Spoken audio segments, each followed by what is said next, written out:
Thank you, Miriam. And I just want to say how grateful I am to Philippa and to all of ARC for having me come and speak today on raising healthy, happy, and resilient children. Raising resilient children is every parent's goal. And yet there is a worldwide epidemic of mental illness in children and adolescents. It's disturbing and should make us pause to understand both its origins and its solutions. We're here today to focus on the solutions, to repair the social fabric. But there is no social fabric without healthy families. But first, we need to understand the underlying causes of this epidemic. As a social worker, psychoanalyst, and author, I have spent the last 33 years working with parents and children. I saw this epidemic coming at me like a tidal wave. Feeling helpless to address it in a bigger way, I wrote books, hoping to get the attention of parents, educators, and policymakers. In these books, filled with research from neuroscience, epigenetics, attachment and psychoanalytic theory, I am going to express to you the connections that I found today. Children have irreducible needs, which when left unmet, leave them more vulnerable to mental illness. In my professional view, this crisis is multivariable, not caused by one piece of a very big puzzle, as some may tell you. In the 1990s, I was already seeing an uptick of younger and younger children being diagnosed and medicated. These children were entering adolescence more susceptible to mental illness. This crisis has been caused by a combination of factors, and there are many, which I discuss in my ARC paper, but I will reduce it to 5 of some of the most important factors today. 1, children are born neurologically fragile, not resilient. Based on their vulnerability, they need attachment security as a foundation for future mental health. 0 to 3 is a critical period of brain development where mothers serve a unique biological function. And yes, I did say mothers. They serve a unique biological function of regulating children's emotions from moment to moment, buffering them from stress and providing them with a feeling of safety and security through their emotional and physical presence. It is only after that 3-year period that children can begin to internalize this feeling of security, which helps them to cope with adversity in the future. We have a rash, an epidemic of disorders of emotional regulation. That is what we are seeing. 60% of mothers in the US and 66% in the UK would stay home in those early days if they had the choice and resources. Remember, children need attachment security for mental health. 2, children need their parents' presence physically and emotionally as much as possible throughout childhood. Adolescence, which is 9 to 25 years of age, is another critical period of brain development where children are again vulnerable and still need their parents to help them to process experiences and feelings. So more is more. The more we can be there physically and emotionally in these 2 critical periods of brain development, 0 to 3 in adolescence, the greater the chance your children will become mentally healthy and resilient to stress. I can't state enough how much children need their parents' presence. 3, children need mentally healthy parents who are self-aware, sensitive and empathic, can regulate their own emotions, are resilient to stress, and who do not see children as the problem. Parents need to look deeply at themselves, their own past losses and traumas, and take responsibility for their children's mental health issues. The mental health of parents is critical to the mental health of children. 4, children need stability and community, whether it comes from the ideal, and I said the ideal, of 2 loving married parents, or an alternative family structure, extended family. Grandparents, aunts, uncles, and cousins are critical to children's mental health. Faith-based communities also have a part to play in children's mental health. According to a Harvard University study, children who grow up in families who attend faith-based services on a regular basis do better in terms of long-term mental health. Without community, children feel untethered. And 5, children need a childhood where technology use is regulated. Although my colleague Jonathan Haidt would tell you that social media is the piece, I will say right now, it is a piece of a very big puzzle, an important piece, but it is not the only piece. Technology, and particularly the smartphone and social media, have a negative impact on children's mental health. The smartphone, video games, and social media all have the same impact on the developing brain. They stimulate the pleasure centers of the brain at a time and in such a way that can easily lead to addiction. They create more virtual connections than real ones, which isolates children from their peers and promotes a mindset of perfectionism and comparison, which is toxic. It is critical to regulate the use of technology if we want children to be healthy. So what is needed to turn this epidemic around and create that bright future with resilient children? There are solutions, and there is a role for parents, healthcare providers, governments, educators, lawmakers, employers, nonprofit organizations, and media to play. This is my challenge to all the players here today, to step up. And this is where you take out your pads and your pens, because this is going to get into the nitty-gritty and it's going to get really practical in terms of solutions. How can parents step up?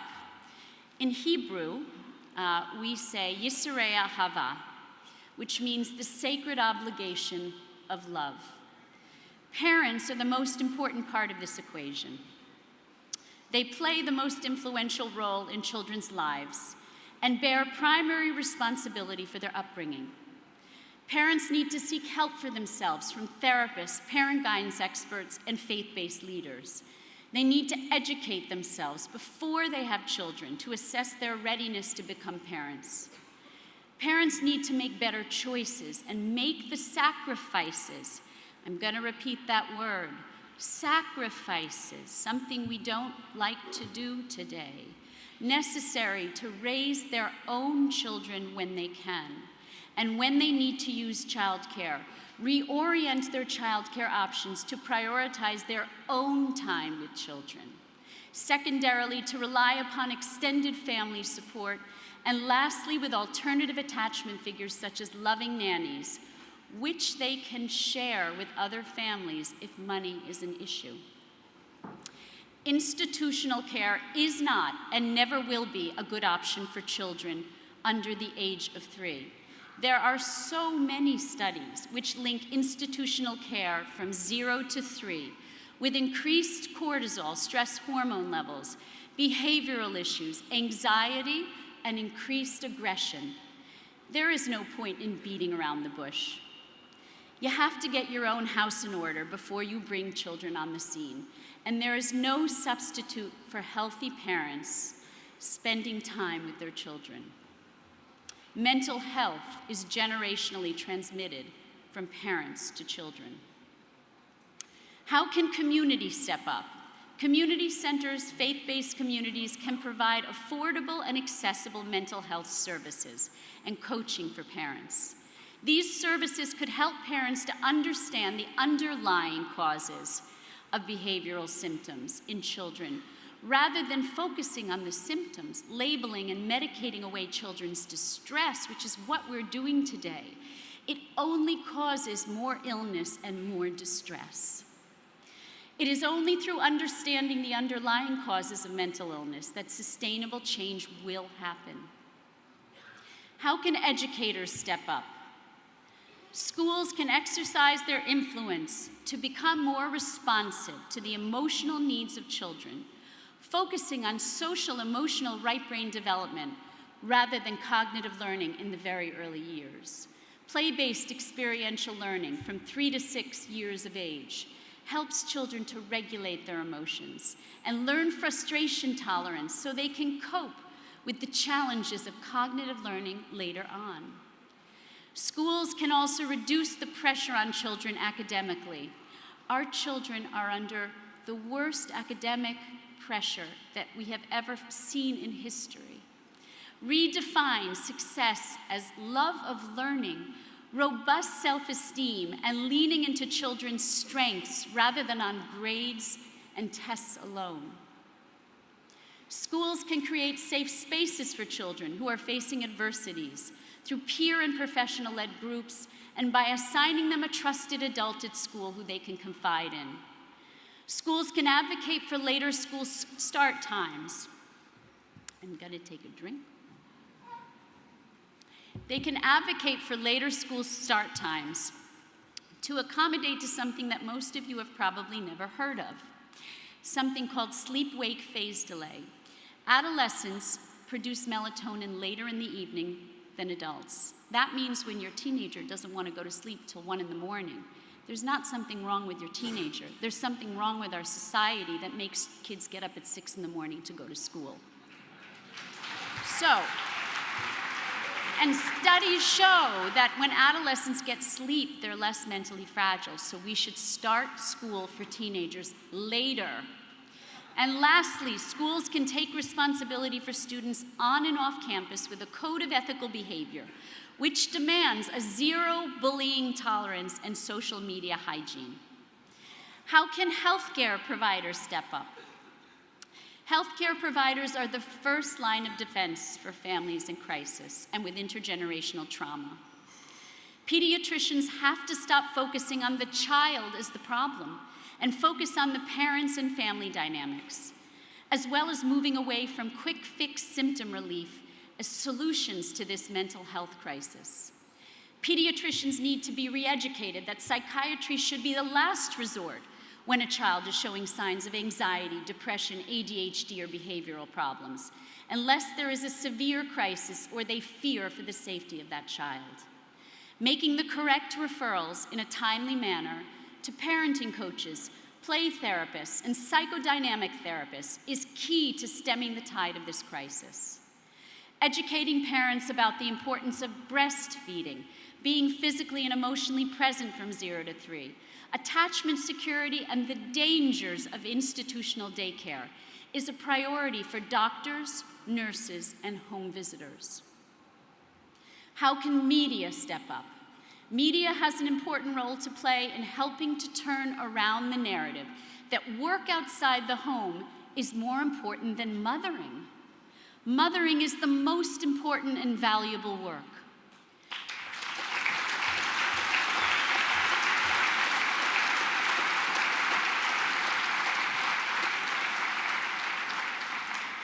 Conventional media, newspapers, TV, and radio, as well as podcasters and influencers who reach a younger demographic, are critical to changing this societal narrative.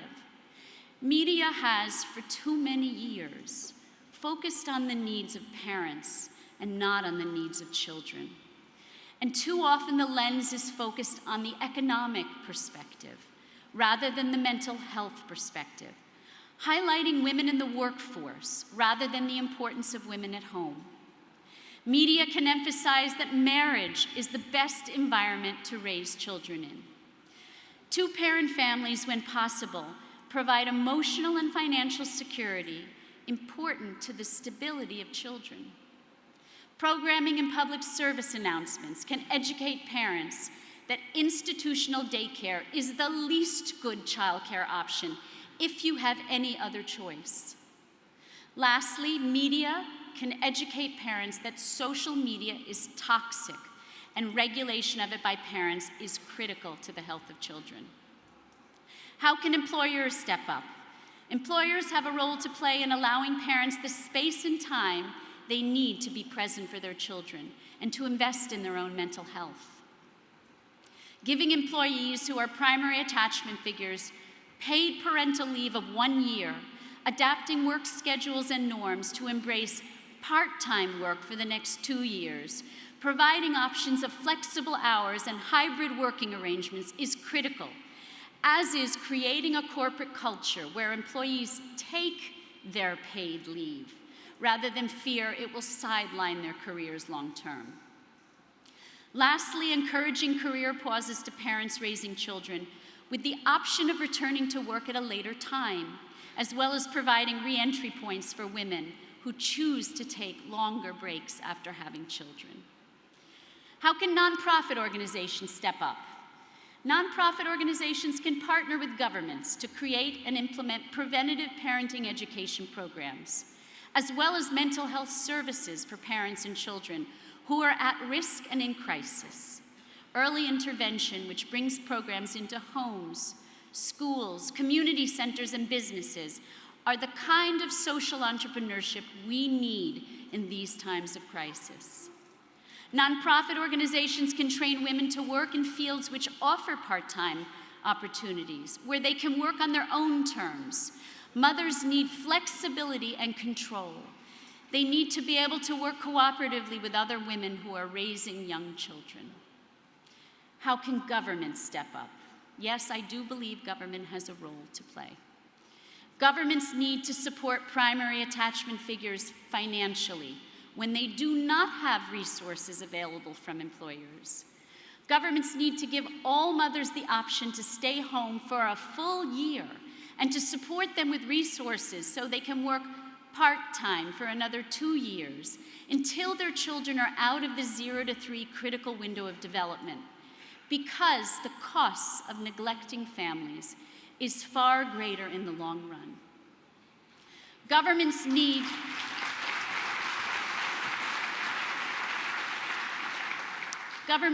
to give flexible spending money to families to use in any way that is best for their family, rather than providing state-funded institutional care.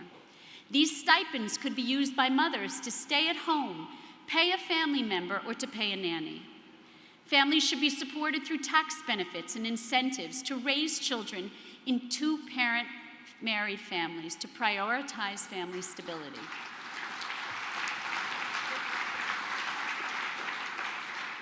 Governments can hold employers accountable regarding their parental leave policies and setting minimum leave at a level which ensures children form that secure attachment to their primary attachment figure.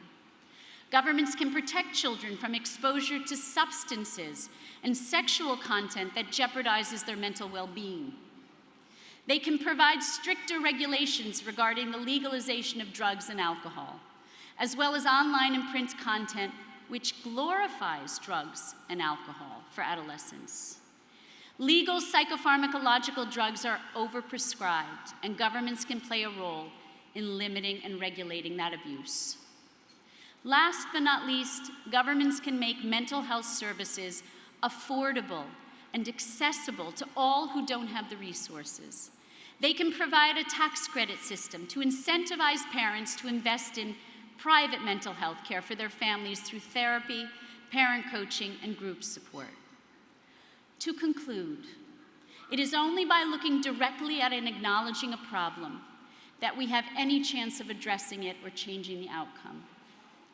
When we avoid the pain in the present, we cause much more pain to our children in the future and to society.